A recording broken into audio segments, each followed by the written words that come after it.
amigos, mi nombre es Esaú Villa, ya me conocen de un anterior video sobre la historia de Pogo el Payaso. Yo les voy a contar otra historia, esta vez va a ser sobre no solamente una persona, sino una familia prácticamente de asesinos.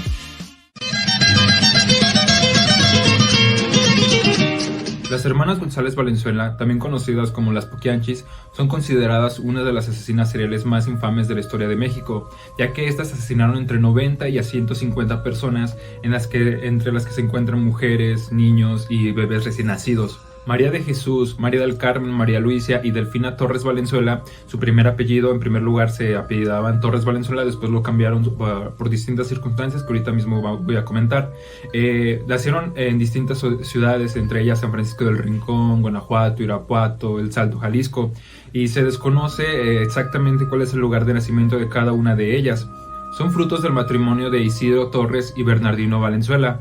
Se sabe que la familia Torres era una familia disfuncional, principalmente por culpa del padre, quien era un alguacil bastante violento y autoritario que constantemente golpeaba a su esposa e hijas, que además obligaba a sus hijas a presenciar las torturas y ejecuciones que éste llevaba a cabo, mientras que por contraparte, su madre era una persona bastante religiosa. En una ocasión, Carmen González, cansada de los maltratos que recibía en su casa, decidió fugarse con su novio, Luis Jasso.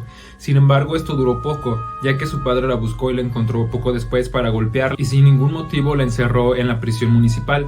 Posteriormente, Isidro Torres se convirtió en un fugitivo de la ley, ya que en un intento de aprehensión asesinó a un hombre llamado Félix Ornelas, quien era un hacendado sospechoso de algunos crímenes. Sin embargo, se dice que realmente lo asesinó, ya que tenía problemas con esta persona. Debido a este hecho, Isidro dejó encarcelada a su hija Carmen durante 14 meses, quien salió gracias a que entabló una relación amorosa con el dueño de una tienda de abarrotes y con quien posteriormente tendría un hijo. La familia Torres Valenzuela se vio en la necesidad de cambiar su apellido por el de González Valenzuela, para así poder pasar desapercibidos en su huida. Finalmente, el padre terminó abandonando a su familia para seguir escapando de la justicia. Posteriormente, en 1938, Carmen conoció a un hombre llamado Jesús Vargas, quien era apodado como El Gato.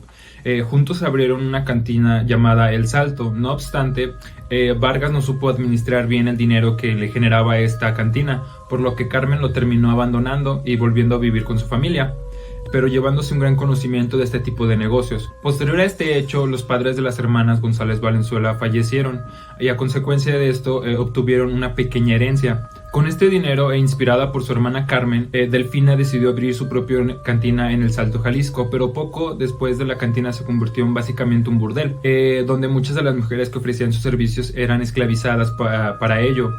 Algunas de las jóvenes que laboraban en el burdel eran menores de edad. Se estima que tenían entre 13 y 16 años y estas eran reclutadas a base de engaños. Delfina les prometía que les iba a conseguir trabajo en una casa como empleada doméstica con muy buena paga. Se dirigía a las rancherías cercanas, a los pueblos cercanos para reclutar este tipo de jóvenes, quienes eran fácilmente engañadas. Y aunque en Jalisco la prostitución era ilegal, el burdel pasó desapercibido debido a los pocos elementos de policía que tenían en ese entonces en El Salto, Jalisco. El hijo de Delfina, Ramón El Tepo González, era el encargado de supervisar a las jóvenes. También se encargaba de evitar peleas y en algunas veces también él era el que sobornaba a las autoridades. De hecho, muchos policías incluso eran clientes del burdel. Sin embargo, en una ocasión el hijo de Delfina, El Tepo, discutió con algunos agentes policiales, quienes acabaron con su vida y además clausuraron el lugar, lo que llevó a Delfina a tratar de buscar venganza por lo ocurrido con su hijo, aunque fue en vano. Luego, en 1949, María del Carmen fallecería a causa del cáncer. 5 años después de este suceso, Delfina decidió abrir un nuevo bar llamado Guadalajara de Noche. Este abrió sus puertas en Lagos de Moreno, Jalisco, e incluso el mismo alcalde les dio los permisos necesarios para abrir este bar a cambio de favores sexuales. Habiendo recaudado más dinero, Delfina se dirigió a Guanajuato, precisamente a la ciudad de San Francisco del Rincón, donde abrió otro bar junto a su hermana María Luisa. Juntas, estas dos mujeres se dirigían a ranchos aledaños a buscar jóvenes bien parecidas. Algunas eran engañadas con promesas de trabajo, algunas otras eran compradas directamente sus padres e incluso algunas las llegaban a raptar. Una vez que tenían a las jóvenes bajo su posesión, las bañaban a cubetazos de agua fría, las alimentaban a base de tortillas frías y frijoles.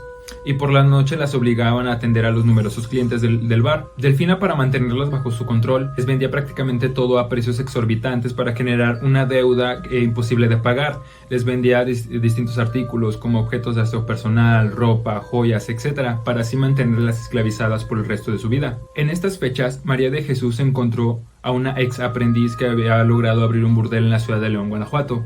María de Jesús lo compró, pero no tuvo mucho éxito. Tiempo después, María compró una propiedad en la misma ciudad, a un hombre conocido como El Poquianchis. En este lugar, el negocio prosperó rápidamente, ya que en esta ciudad la prostitución no era considerada como un delito, e incluso muchos de los clientes que frecuentaban este lugar eran policías y soldados. Poco después, a María de Jesús se le apodó como la Poquianchis, de aquí es donde viene el apodo de las Poquianchis. Con el dinero de estos lugares, poco a poco fueron comprando más propiedades para el mismo fin, lo que provocó que prácticamente tuvieran una red de prostitución infantil por todo el Bajío a simple vista. Aunque todo esto cambió en el año de 1962, cuando las autoridades guanajuatenses decidieron clausurar todos estos lugares. Las hermanas solamente pudieron rescatar Guadalajara de noche. Eva, a causa de esta situación, decidió separarse de sus hermanas para emprender un negocio propio llamado La Piernuda en Matamoros. Aunque no perdió el contacto con sus hermanas, hasta les pedía que les mandaran jóvenes para que laboraran en su negocio. En ese momento fue cuando Delfina le propuso a sus otras dos hermanas el aliarse para comprar un rancho llamado Loma del Ángel,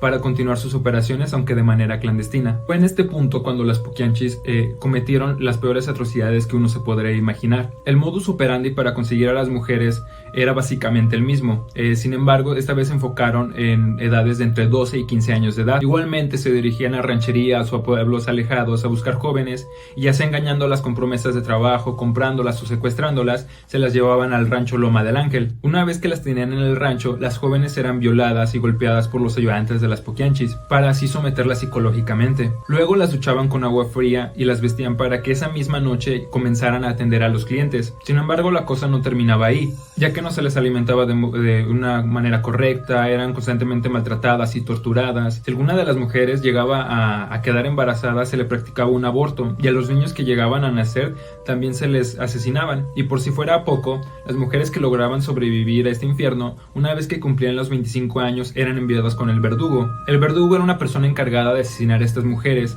quienes ya eran consideradas demasiado viejas para continuar laborando en este lugar. El verdugo primero las privaba de la comida, y después las golpeaba y las torturaba brutalmente, para posteriormente enterrarlas vivas, aunque a veces las arrojaba desde una azotea para que murieran al caer. Y ahora, aunque la cosa parece bastante turbia, y aunque parezca increíble, aún hay más.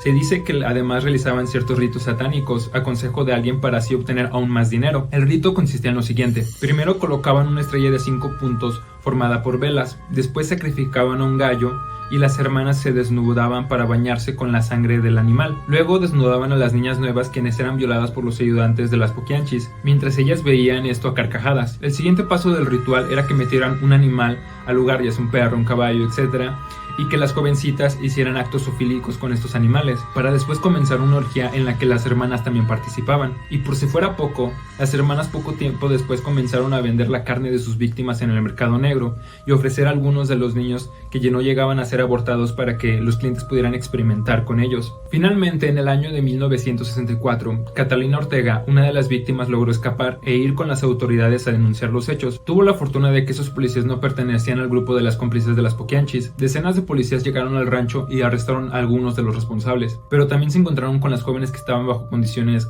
infrahumanas, estaban completamente desnutridas, enfermas, con marcas de tortura, etc. Después de ser capturadas por la policía por ser responsables de más de 100 asesinatos, las autoridades las trasladaron a las Poquianchis a Irapuato para dictar la sentencia. Les ordenaron solamente 40 años de prisión, ya que en ese entonces era la pena máxima. Bueno, y ahora se preguntarán qué fue de ellas. Bueno, en 1949 María del Carmen murió de cáncer. Delfina murió en 1968 después de que una cubeta de cemento le cayera en la cabeza. María Luisa murió en 1984 de cáncer también, y María de Jesús salió de la cárcel y desapareció sin dejar rastro. Y bueno, así es como termina la impune historia de las hermanas González Valenzuela, también conocidas como las Poquianchis.